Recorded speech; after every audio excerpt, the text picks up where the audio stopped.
So UFC 309 just happened about 15 minutes ago, and now I will start my complete breakdown of the entire card, starting with the early prelims, ending with the main event. I am Mr. Fight Companion. Let's get cracking. Starting with the first fight of the entire card in the early prelims, Veronica Hardy versus Eduardo Mora. I had Eduardo Mora winning. These women fights tend to go to decision a lot of the time, and because of that, I feel like it's kind of a crapshoot. And I just felt like Eduardo Mora would take it because of how much shorter her recent fights have been, and that she's getting, like more. She's been getting more submissions. I don't even know. Some bullshit I was looking at, and I just felt like she was gonna take it. I don't know. I just had this fucking intuition about it, so I chose Eduardo Mora to win it, and she did. So that I was 1-0. Next up, Basel Hafez versus Oban Elliott. Basel Hafez, I liked his ground game. Didn't really like his striking, so I chose Oban Elliott to win it. I bought the hype. There's been some hype surrounding this guy, especially with his striking, and I was not disappointed. Oban came out really technical and calm. Basel was the aggressor. Credit to Basel, he was on the front foot, and he was kind of pushing his pace and pressuring a lot, but Oban stayed calm and was basically picking Basel Hafez apart up until up until the third round, where Basel Hafez was once again coming into the pocket, and Oban Elliott sent an overhand that just went right to the fucking chin of Basel Hafez, sent him back and finished him. And credit to Oban Elliott, he looked really good. His striking is really good. It looks really class, and he has a really calm demeanor in the octagon. I like it, and I look forward to seeing what he can do, man. Because Basel Hafez was steaming towards him, and he stayed cool, calm, and collected, and just began to pick Basel apart. So credit to Oban. Next up, Mickey Gall versus Ramiz Ibrahimaj. I didn't know Ramiz was from New York, but that was cool to know. Mickey Gall, UFC veteran, and it was funny because before the fight came on, and while Mickey Gall was doing his walkout, John Anik pointed out that Mickey Gall had to win this fight or else he'd lose his job. John Anik was saying, like, here comes Mickey Gall fighting for his job tonight. So that wasn't the most encouraging shit to say before a fighter comes out. Either way, Mickey Gall came out. Ramiz Ibrahimaj came out, and Mickey Gall was piecing together some stuff early. He was the longer fighter, so he was utilizing his range. But Ramiz was really fast when entering the pocket, and it proved to be a really big advantage for him. And then later in round one, Ramiz lands right on fucking Mickey Gall. I forget what specifically Ramiz got Mickey Gall with, but I do remember Ramiz really just fucking flatlining him. Yeah, I think it was an overhand or a hook, but it was a shot that Ramiz Ibrahimaj was able to execute on, move into the pocket with, and land really cleanly on Mickey Gall and knock Mickey Gall right the fuck out. So I guess Mickey Gall is basically jobless now, and Ramiz moves on and moves up. So credit to Ramiz for that. Bronx native, and a New Yorker, a true New Yorker. His accent definitely shows that. Next up, David Onama versus Roberto Romero. This was Roberto Romero's first UFC fight. He looked good. It was just David Onama who was able to control range and strike extremely precisely. And that's what I love about David Onama, and that's why I chose him to win. And he ended up winning. I had David Onama TKOing Roberto Romero, but Roberto Romero was able to survive up until a unanimous decision. And Onama even dominated on the ground, which was really surprising to me because I thought Roberto Romero would be able to control the ground, but David Onama came out on top there too. So basically, David Onama won via domination in all facets.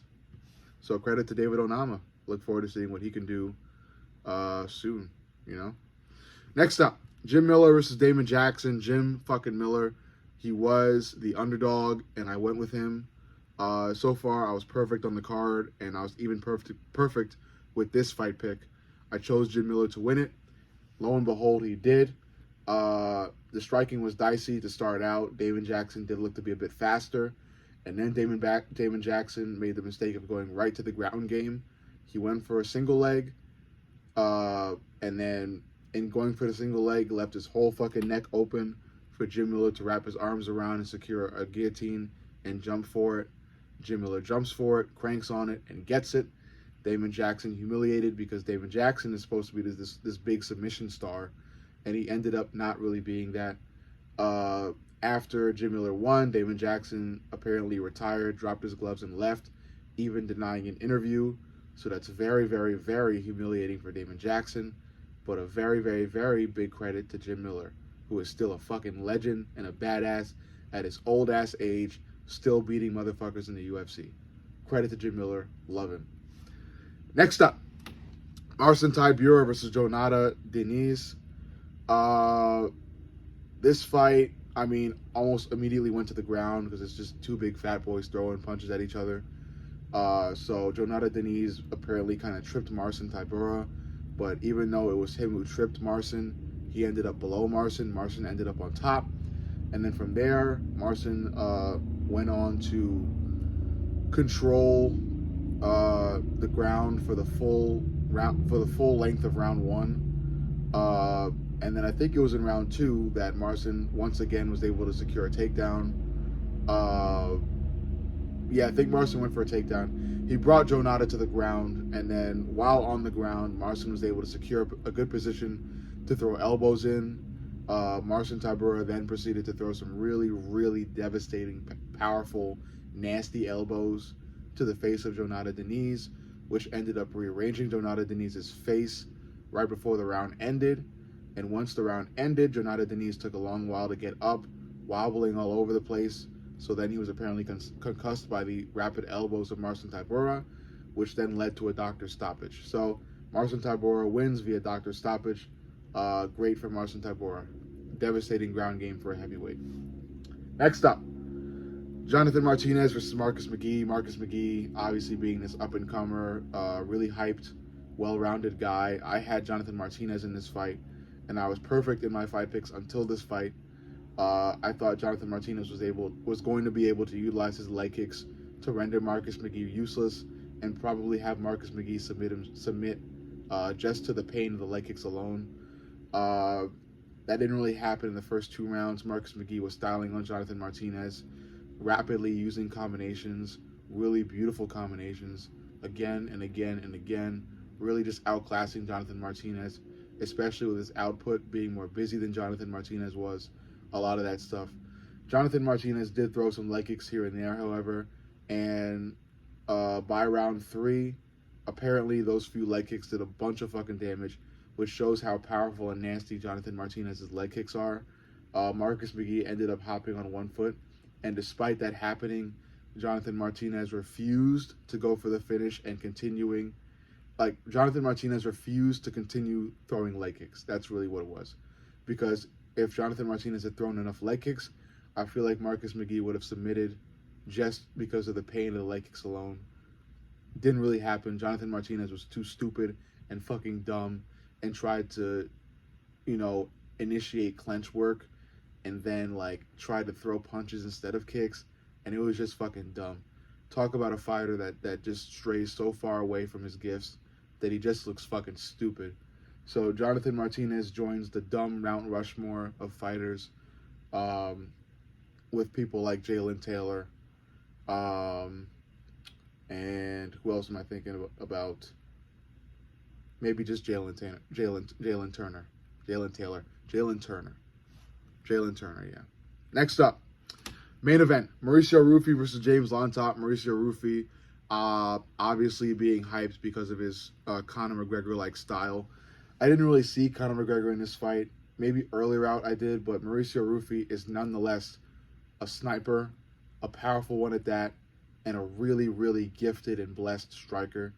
He fought James Lontop. James Lontop, who lost his past two UFC fights, came out swinging and came out relentless and came out busy. His chin held up. and he was able to withstand the devastating, successful striking of Mauricio Rufy and stay busier than Mauricio Rufy, especially in the final round. If I was a judge, I would have gave it to James Lontop, but somehow the judges gave it to Mauricio Rufy, probably for dropping Lontop earlier on, and probably just because of how stylistic Mauricio's striking was. But James Lontop was busier. He showed more heart, and I think James should have won it just based off busyness and output alone. He ended up not, though. So Mauricio wins. Credit to him. He looks really good. A really cool sniper with some really devastatingly awesome and sick-looking moves. And I look forward to seeing what he can do. Next up, women's match. Viviane Aruja versus Karine Silva. I had Karine Silva because she was hyped and she was the favorite. Again, these women matches tend to be crapshoots because they all kind of go to decision. Viviane Aruja did look good. Karine Silva looked really good, actually. She was pressing forward a lot of the time. But it was Viviane Aruja who ended up being more active down the road and ended up having more cardio down the road because Silva just kind of blew out after the second and was just kind of just wobbling around in the third and then tried to pull guard twice. It was so dumb. So Viviane Aruja obviously deserves a W. Good on her. Next up, Bo Nickel versus Paul Craig. Bo Nickel, hyped for the wrestling and the grappling, decided to drop all of that in this fight and just strike with Paul Craig. I think he nearly lost that fight with Paul Craig. Paul Craig looked good, even better than Bo Nickel. Bo Nickel had moments. He did land cleanly on a lot of those wild overhands. To me, Bo Nickel is starting to look more like a brawler in terms of striking, which is okay because there are very successful brawlers in the UFC, like Justin Gaethje. So Bo Nickel still looks good. A decision with Paul Craig is not a great look, especially as a rising star. But, it is what it is. I think Bo Nickel has a lot to work on with his striking, and I hope he does because the top middleweights know how to strike. So, yeah. Next up, Charles Oliveira versus Michael Chandler. I thought Michael Chandler would win this. I think something in me just was telling me that, Mike would be able to pull it out. So I believed it, and I went with Mike. Big mistake. Charles Oliveira dominated Michael Chandler with striking and ground control in the first 4 rounds, and then Mike decided to go crazy and nearly win the fight, but then get tangled up and refused to kind of just show any more energy halfway into the 5th. And then Charles took the back of Michael Chandler. Chandler got up and decided to throw some reverse power bombs from standing up. Entertaining, yes. Smart, no. Michael Chandler, still dumb as ever. Nothing really changing. I like him still. I like the guy as a fighter and as a man. Still making stupid moves, though. So, Charles wins it. I don't think Charles beats Islam or Arman. Basically pointless for him to but hey, I feel like this is his ceiling. But, he beat Michael Chandler, so he deserves another title shot. I just think he won't get the title back ever again if Islam or Arman is to remain UFC champion of the lightweight division. So, yeah. And then the main event, Jon Jones returns and lighter than he was before. I think he's mastered heavyweight now. He knows what shape to come into. He knows what shape to come into the fight with. And it was beautiful. He was faster, more poignant. Some of the dodging of Stipe's blitzes looked a little bit alarming, like Jones was kind of running away from Stipe at certain points when Stipe was moving in. It's understandable, though, because you don't want to be caught up in a Stipe's blitz because that right hand is very powerful. So, overall, Jon Jones had a really, really, really smart game plan. He brought Stipe to the ground in the first round and rained elbows, and they were really good, and ended up cutting Stipe on his cheek. But what ended Stipe was a spinning back kick to the ribs. Really, really well-timed and well-placed, clean. The whole fucking heel of Jon's foot buried fast and hard into the ribs of Stipe, forcing Stipe to the ground to where Jon Jones ended the fight via ground and pound really quickly. Herb Dean steps in. Jon Jones gets another heavyweight belt. Tom Aspinall looking pissed off. But John Jones has been disrespected. So John Jones did not end up calling out Tom Aspinall. Instead, he said he talked to Dana about figures and numbers and all that shit. So, who knows if John will take the fight with Tom Aspinall or not. If people continue to keep bullying John about this shit, he may just not want to fight Tom ever. I don't know. Whatever happens, happens. He might get the fight with Alex. I doubt he does, but a fight between him and Alex Pereira would be great. A fight between him and Tom would be great. If I was to choose between either a fight between him and Tom and a fight between him and Alex, I would choose the fight between him and Alex. Just because things match up better. Tom is much younger and much more powerful, and people just want to see John Jones lose. But, your pleasure is your pleasure, man. Whatever gets your rocks off at night. But, yeah, John Jones took it. I loved it. I loved the performance. Clean spinning back kick right to the ribs. Put Stipe out early. Not very early, but round 3 is still early because the fight didn't get to the championship rounds. But I loved it. Was a great show. Overall, this card was really good. I have it in the top 20 percentile of UFC fights ever.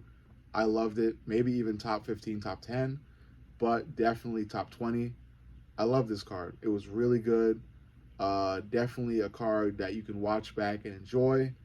And yeah, you let me know what you think in the comments. Make sure you like, comment, and subscribe. But most importantly, subscribe.